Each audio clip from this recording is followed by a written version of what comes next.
Fala pessoal, tudo bem? Aqui é o Eli, e sejam muito bem-vindos a mais um vídeo. Hoje, a gente vai mergulhar de cabeça em um assunto que é, ao mesmo tempo, complexo, delicado e absolutamente fundamental para a gente entender o Brasil de verdade. Nós vamos falar sobre os 5 estados mais pobres do nosso país. É um tema que pode parecer pesado, e de certa forma é, mas é olhando para essas realidades que a gente consegue ter uma dimensão real dos desafios que o Brasil enfrenta como nação. É uma conversa necessária, que vai muito além dos números e toca na vida de milhões de brasileiros. Para fazer essa análise, a gente precisa de um critério claro, certo? Então, nós vamos usar como principal referência o Produto Interno Bruto, o PIB per capita. Calma, não precisa se assustar com a sigla. De forma bem simples, o PIB per capita é a soma de todas as riquezas produzidas em um estado, dividida pelo número de habitantes. É como se a gente pegasse todo o bolo econômico do lugar e dividisse em fatias iguais para cada pessoa. Isso nos dá uma média da renda por habitante e ajuda a comparar o nível de desenvolvimento econômico entre os diferentes estados, mesmo que não reflita a distribuição de renda real. Entender quais são esses estados e por que eles se encontram nessa situação é crucial. Isso não é sobre apontar dedos ou criar estigmas, muito pelo contrário. O objetivo aqui é jogar luz sobre as imensas desigualdades regionais que marcam a nossa história. Por que algumas regiões se desenvolveram tanto enquanto outras parecem ter ficado para trás? Quais são os fatores históricos, geográficos e sociais que explicam esse cenário? Vamos tentar responder a algumas dessas perguntas juntos. Então, prepara aí, pega sua água, porque a nossa viagem pelo Brasil profundo começa agora. Começando a nossa lista, em primeiro lugar, temos o Maranhão. Com um dos menores PIBs per capita do país, o estado enfrenta desafios que são tão vastos quanto o seu território. A economia maranhense, historicamente, sempre foi muito ligada ao setor primário. A gente está falando de extrativismo, como o do babaçu, e de uma agricultura que, em muitas áreas, ainda é de subsistência, com baixa tecnologia e produtividade. Essa dependência de atividades com baixo valor agregado acaba limitando o potencial de geração de riqueza e de empregos mais qualificados para a população. Essa base econômica se reflete diretamente nos indicadores sociais. O Maranhão, infelizmente, costuma figurar nas posições mais baixas em rankings de desenvolvimento humano, como o IDH.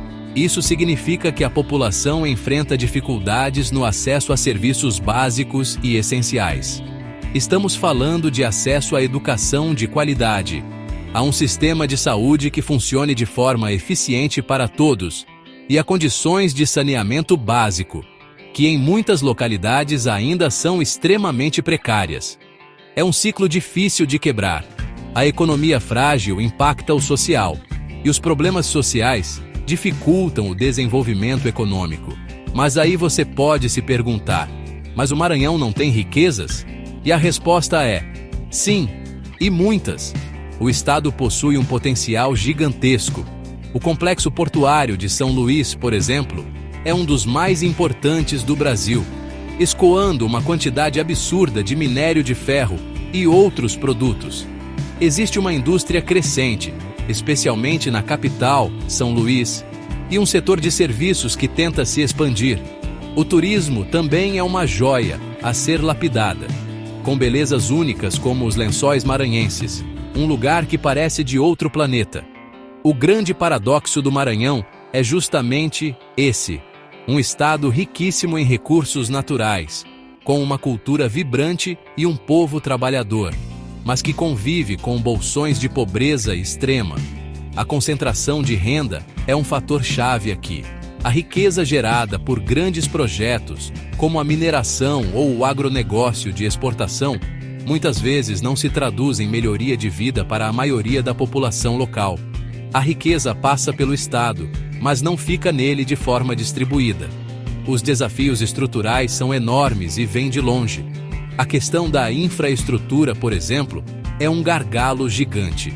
Estradas precárias dificultam o escoamento da produção e o acesso a mercados. A falta de investimentos consistentes em educação e qualificação profissional também limita as oportunidades para os jovens, que muitas vezes precisam migrar para outros estados em busca de trabalho e de uma vida melhor. É uma herança histórica de um modelo de desenvolvimento que sempre privilegiou outras regiões do país.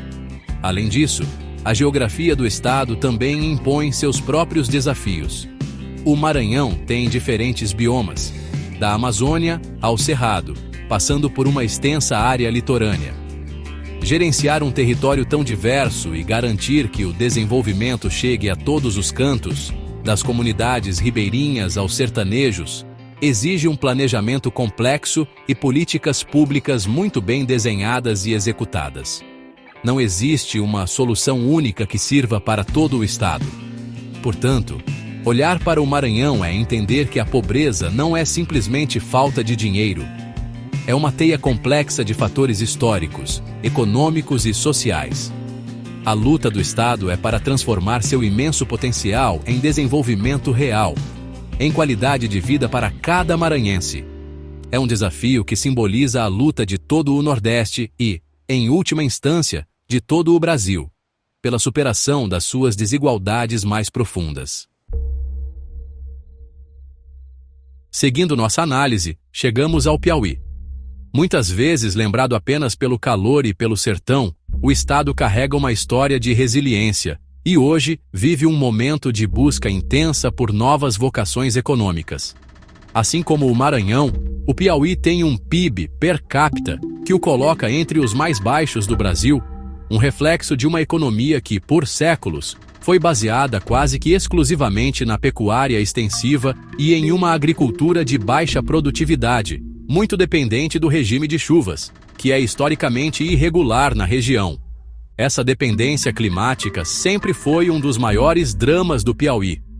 As secas cíclicas e severas castigaram a população e a economia por gerações, forçando um êxodo rural massivo e criando um cenário de estagnação econômica. A falta de recursos hídricos e de infraestrutura para lidar com a semiaridez limitou por muito tempo qualquer tentativa de diversificação agrícola ou industrial. É um fator histórico e geográfico que moldou profundamente a sociedade e a economia piauiense, criando uma cultura de resistência, mas também de muita dificuldade. No entanto, seria um erro gigantesco olhar para o Piauí de hoje e ver apenas esse retrato do passado. O estado tem se reinventado de maneiras surpreendentes. Uma verdadeira revolução silenciosa está acontecendo no sul do estado, na região conhecida como Matopiba, um acrônimo para Maranhão, Tocantins, Piauí e Bahia. Essa área se tornou uma das novas e mais importantes fronteiras agrícolas do Brasil, com produção em larga escala de grãos como soja, milho e algodão, utilizando altíssima tecnologia. Essa expansão do agronegócio trouxe um novo dinamismo para a economia piauiense, impulsionando o PIB e atraindo investimentos. Cidades no sul do estado, como Uruçuí e Bom Jesus, experimentaram um crescimento acelerado. No entanto, esse modelo também traz seus próprios desafios. A questão é: como fazer com que esse crescimento do agronegócio se reverta em benefícios para toda a população e não fique concentrado nas mãos de poucos grandes produtores, muitos deles vindos de outras regiões do país? Além do agronegócio, o Piauí tem investido em outras frentes. O setor de serviços, especialmente em Teresina, a capital planejada, tem crescido e se tornado um polo de saúde e educação para toda a região. Há também um esforço para desenvolver o potencial turístico do estado, que é imenso e pouco conhecido. A gente está falando do Parque Nacional da Serra da Capivara, um patrimônio da humanidade pela Unesco, com as pinturas rupestres mais antigas das Américas, e do único delta em mar aberto das Américas, o Delta do Parnaíba. Contudo, os desafios sociais permanecem. Os indicadores de educação e saúde, embora tenham melhorado nas últimas décadas, ainda estão abaixo da média nacional. A infraestrutura de transporte e logística continua sendo um entrave para um desenvolvimento mais integrado. O Estado precisa conectar melhor suas novas áreas produtivas com os portos e mercados consumidores e garantir que os frutos desse novo ciclo econômico cheguem às áreas que ainda vivem em condições de extrema pobreza. A história do Piauí é, portanto, uma história de contrastes. É a história de um estado que luta para superar um passado de dificuldades impostas pelo clima e pelo isolamento, ao mesmo tempo em que abraça novas oportunidades que trazem consigo novas complexidades. O desafio do Piauí é conseguir fazer a ponte entre o sertão tradicional e o cerrado moderno, garantindo que o desenvolvimento seja inclusivo, sustentável e que, finalmente, melhore a vida de todos os piauienses. Agora, vamos falar de Alagoas, um estado que talvez seja um dos exemplos mais claros do contraste brasileiro. Por um lado, temos um litoral paradisíaco, com algumas das praias mais bonitas e famosas do país, como Maragogi e a Praia do Francês. Um cartão postal que atrai turistas do mundo todo. Por outro lado, ao nos afastarmos da costa e adentrarmos o estado, encontramos uma realidade social e econômica extremamente dura, que coloca Alagoas, consistentemente, entre os estados com os menores PIBs per capita e os piores indicadores sociais do Brasil. A economia alagoana é marcada por uma profunda dependência de poucas atividades. Historicamente, o estado foi o reino da cana-de-açúcar. Por séculos, a monocultura da cana moldou a paisagem, a sociedade e a economia de Alagoas. Esse modelo, baseado em grandes latifúndios e mão de obra com baixa remuneração, gerou uma enorme concentração de terra e de renda, cujos efeitos são sentidos até hoje. Embora a indústria sucro-alcooleira ainda seja muito importante, sua capacidade de gerar emprego e distribuir riqueza de forma ampla é limitada. Fora da zona da mata canavieira, a realidade é ainda mais desafiadora. No agreste e no sertão alagoano, predomina a agricultura de subsistência e a pecuária extensiva, atividades muito vulneráveis a secas periódicas que atingem a região. Essa fragilidade econômica no interior do estado resulta em altos índices de pobreza e força muitas pessoas a dependerem de programas de transferência de renda do governo para sobreviver. É uma luta diária pela subsistência para uma parcela significativa da população. O turismo, sem dúvida, é a grande aposta e a maior fonte de dinamismo da economia alagoana. A indústria do turismo gera empregos, movimenta o setor de serviços, hotéis, restaurantes e o comércio nas cidades litorâneas. Maceió, a capital, se modernizou e tem uma ótima infraestrutura para receber visitantes. No entanto, o desafio é fazer com que os benefícios do turismo não fiquem restritos apenas à faixa litorânea. Como interiorizar o desenvolvimento e criar oportunidades também para quem vive longe do mar. Os indicadores sociais de Alagoas são um ponto de grande preocupação. O estado frequentemente aparece com as mais altas taxas de analfabetismo e os mais baixos índices de desenvolvimento humano do país. A violência também é um problema crônico, especialmente nos centros urbanos, sendo um reflexo direto da falta de oportunidades, da desigualdade social e da ausência de investimentos eficazes em educação e segurança pública por um longo período. É uma situação que aprisiona gerações em um ciclo de pobreza. Nos últimos anos, tem havido um esforço do Estado para atrair novos investimentos e diversificar a economia. Incentivos fiscais têm sido oferecidos para a instalação de novas indústrias, especialmente em setores como o químico e o de plásticos, aproveitando a infraestrutura do polo de Marechal Deodoro. Há também um potencial a ser explorado na produção de frutas no interior e na pesca ao longo da costa e das lagoas, como a Mundaú e a Manguaba. A jornada de Alagoas é, portanto, uma batalha em duas frentes. De um lado, a necessidade de fortalecer e expandir sua principal vocação, o turismo, tornando-o mais sustentável e com efeitos mais amplos. Do outro, o desafio monumental de transformar a realidade do seu interior, quebrando a dependência da cana e da agricultura de subsistência através de investimentos pesados em educação, infraestrutura e novas atividades econômicas. Superar esse abismo entre o litoral e o sertão é a chave para o futuro de Alagoas. Chegamos agora ao Ceará, e aqui a nossa conversa ganha contornos um pouco diferentes. Embora o Ceará ainda figure nesta lista, com um PIB per capita historicamente baixo, o estado é talvez o maior caso de sucesso em planejamento e gestão pública do Nordeste nas últimas décadas. A história do Ceará é uma prova de que, mesmo partindo de condições extremamente adversas, é possível mudar o rumo das coisas com políticas públicas contínuas e bem planejadas. Historicamente, o Ceará compartilhava os mesmos dramas de seus vizinhos, uma economia baseada no algodão e na pecuária, totalmente à mercê das secas devastadoras que renderam ao estado o apelido de Terra da Luz ou do Sol Forte. O sertão cearense foi palco de algumas das piores tragédias sociais causadas pela estiagem na história do Brasil.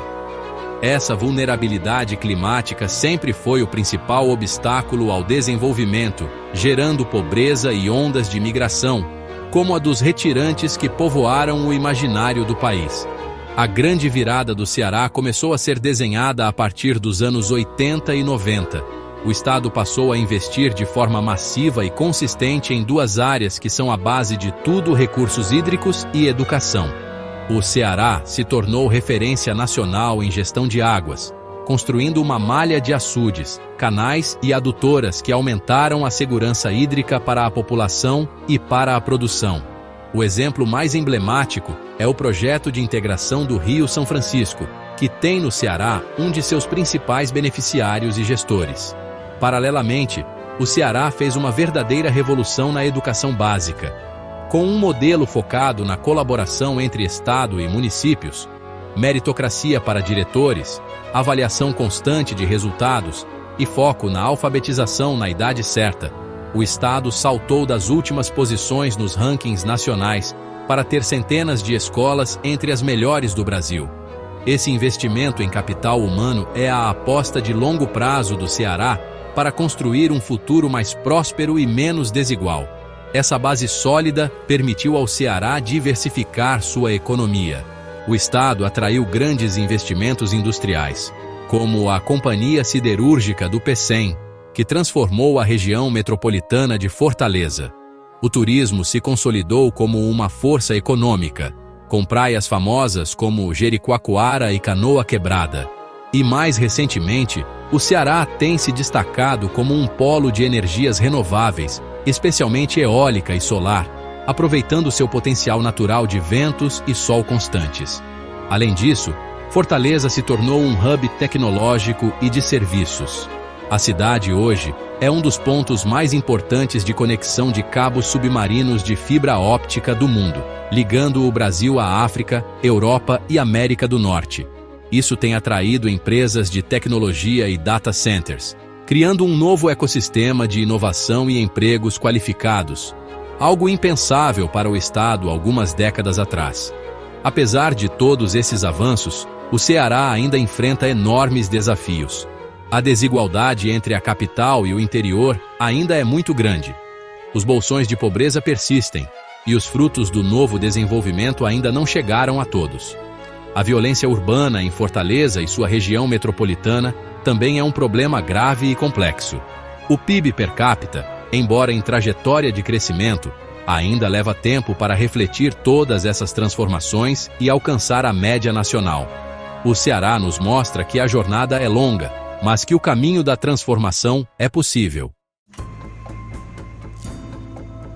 Finalizando nossa lista dos 5 estados, chegamos à Paraíba, um estado que, assim como seus vizinhos, carrega as marcas de um histórico de desafios econômicos, mas que também demonstra uma capacidade notável de inovação e resiliência.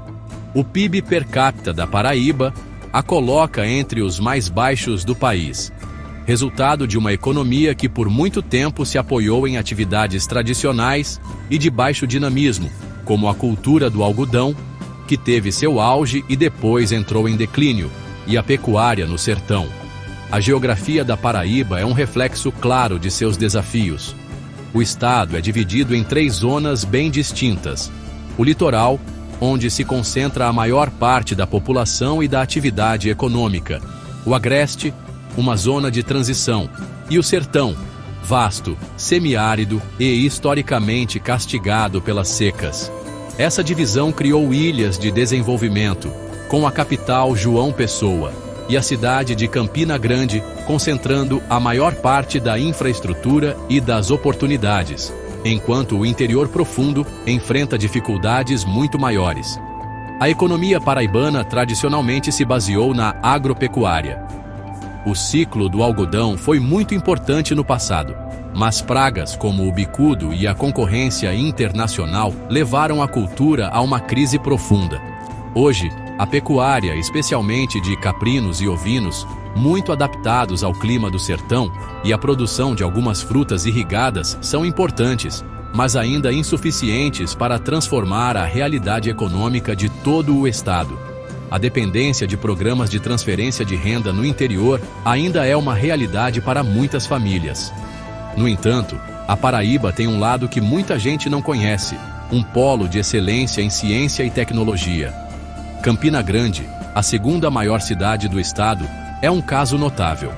A cidade abriga universidades de ponta, como a Universidade Federal de Campina Grande, que é uma referência nacional em cursos como Engenharia Elétrica e Ciência da Computação. Esse ambiente acadêmico fértil deu origem a um vibrante ecossistema de startups e empresas de tecnologia, fazendo de Campina Grande um dos principais polos tecnológicos do Nordeste. Esse contraste é o que define a Paraíba hoje. De um lado, a luta diária do homem do campo no sertão. Do outro, programadores e engenheiros desenvolvendo softwares de ponta em Campina Grande. O desafio do Estado é justamente criar pontes entre essas duas realidades. Como usar a tecnologia e a inovação geradas no polo tecnológico para resolver os problemas crônicos do sertão, como a gestão da água, a melhoria da produtividade agrícola e o acesso à educação e saúde de qualidade? Além da tecnologia, a Paraíba tem investido no turismo, aproveitando suas belas praias, como Tambaba e Coqueirinho, e sua rica cultura, manifestada em eventos como o maior São João do mundo, em Campina Grande. A indústria de calçados também é um setor importante, gerando muitos empregos na região. Há um esforço contínuo para atrair novos investimentos e diversificar a matriz produtiva, buscando reduzir a dependência histórica do setor público e da agropecuária tradicional. Portanto, a Paraíba é um estado de imenso potencial. A capacidade intelectual e inovadora que já existe em seus polos urbanos é a grande chave para destravar o desenvolvimento em todo o território. O caminho para a Paraíba passa por fortalecer ainda mais seus centros de excelência, mas, principalmente, por encontrar maneiras de fazer com que esse conhecimento transborde e irrigue todo o estado, transformando a vida de cada paraibano, do litoral ao sertão. Chegamos ao fim da nossa jornada por esses 5 estados. Olhar para os dados do Maranhão, Piauí, Alagoas, Ceará e Paraíba é, na verdade, olhar para um espelho do Brasil. Um espelho que nos mostra um país de imensos contrastes, de uma desigualdade que não é apenas social, mas profundamente regional e histórica. Não se trata de uma competição para ver quem é o mais pobre, mas sim de uma constatação de que o desenvolvimento, no nosso país, não chegou para todos da mesma forma. E isso é algo que precisa nos incomodar, nos fazer pensar. Esses dados e histórias que vimos hoje mostram, de forma muito clara, a importância de políticas públicas pensadas a longo prazo. Vimos o exemplo do Ceará, que com planejamento e investimento contínuo em educação e infraestrutura hídrica, conseguiu começar a mudar sua realidade. Isso prova que não existe fatalidade geográfica ou histórica. O que existe é a necessidade de um projeto de nação que olhe para o Brasil como um todo, que invista na redução das desigualdades e que crie oportunidades reais para todos, não importa onde nasceram. Agora, eu quero muito saber a sua opinião. Essa é uma conversa que não termina aqui. O que você acha que pode ser feito para melhorar a situação desses estados e reduzir a desigualdade regional no Brasil? Você é de algum desses estados e tem uma visão de dentro sobre os desafios e os avanços? Deixe aqui nos comentários a sua reflexão, a sua ideia, a sua experiência. Vamos usar esse espaço para construir um debate rico e produtivo. Se você gostou do vídeo e acha esse tipo de discussão importante, não se esqueça de deixar o seu like, se inscrever no canal e compartilhar. Um grande abraço e até a próxima!